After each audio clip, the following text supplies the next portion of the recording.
I want to ask you again about Into the Blizzard, your walk on the fields of the Newfoundland dead. And there are basically two stories going on there, at least two narratives. First, your walk, bike ride through those fields and into those locations, and then the actual story of what happened on those days in the Battle of the Somme.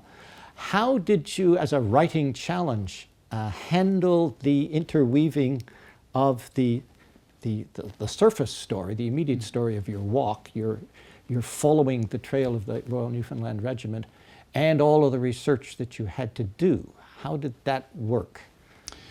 Okay, Philip, yeah, you've just asked a very simple question, haven't you?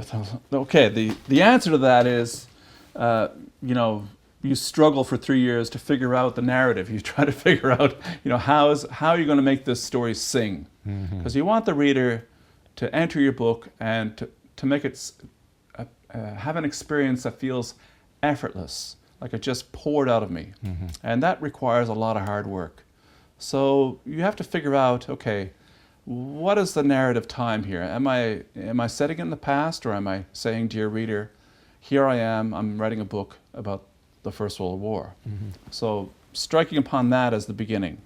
And then just saying to them, I'm physically in time going to go to these places, but while I'm there, I will sink back into the past and tell you what happened on this very square of land. Something happened here. Let me tell you about it.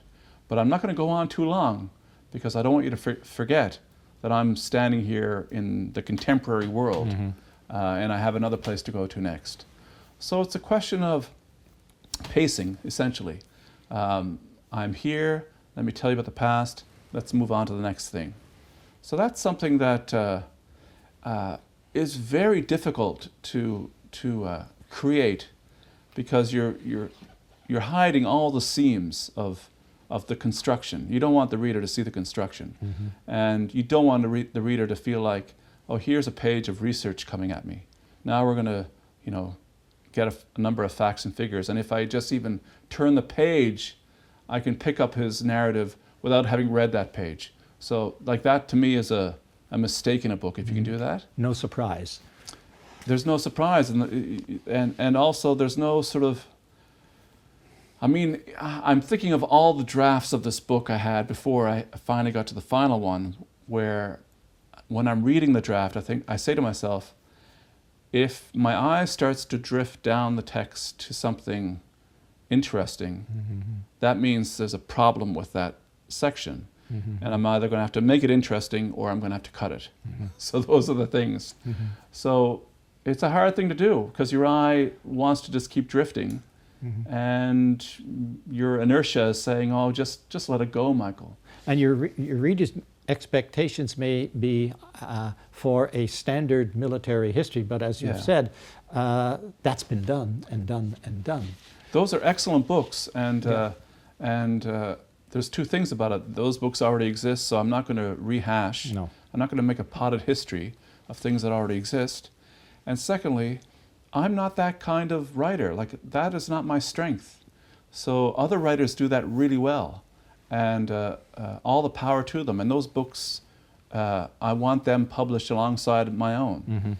But this is a distinct beast of saying, this is the history, and yet this is the personal experience we all have when we visit these places, which is a contemporary feeling, not something trying to recreate the past. Any one of us who's been to visit some of the battlefields of World War I or World War II can identify with the narrative voice of Into the Blizzard. It can be extraordinarily touching and moving. And I was unprepared for it. I went there, and I essentially went there because I felt like I doggedly had to go there. I didn't want to go there, but I had to do it for the sake of research, and I thought, well, something will happen when I'm there. But I wasn't looking forward to it. I'd never in my life gone to a battlefield where something happened. I wasn't interested in doing anything like that. And yet, when I went, just the ambush of feeling was incredible. And I strongly urge anyone to do it. It's a really powerful thing to do. How has the book been received in Newfoundland itself?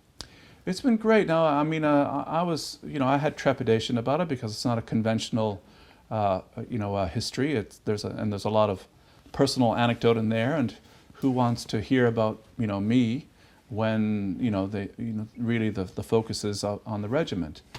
And yet, there had been a lot of things that were said about the past that I felt weren't accurate to what the men had actually experienced, and I wanted to somehow rejig those things. Mm-hmm. And some of those things are, word choices, like the regiment was faced with withering German gunfire, and the word withering appears in so many of the historical accounts. And I looked at the word withering, like, what is that word? That word to me sounds like a flower that is deprived of water. That's what it withers and dies.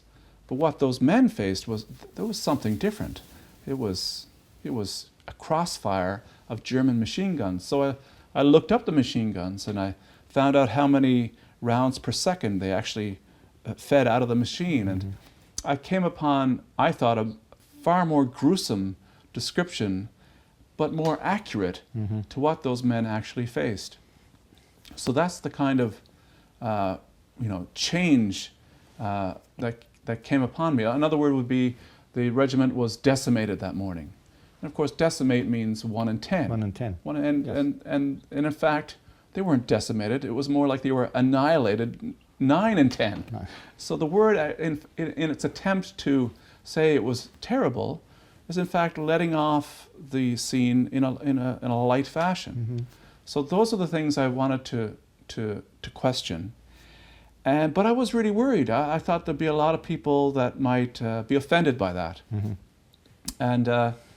But I have to say, everywhere I've gone in Newfoundland to read from the book, to talk about the book, everybody's ready for that kind of book. Everybody's ready for that kind of return to that history, to what it really was. The standard history is a bit stale and doesn't really reflect the truth of what war is. And I think a lot of people have really appreciated what I've tried to do there, and that's been a relief, because the last thing I wanted to do was to offend anyone, especially families that have been affected by it directly. That wasn't my intention at all, but I thought it could be. But to give them credit, they were great. They were great about the book, and that is a great relief to me.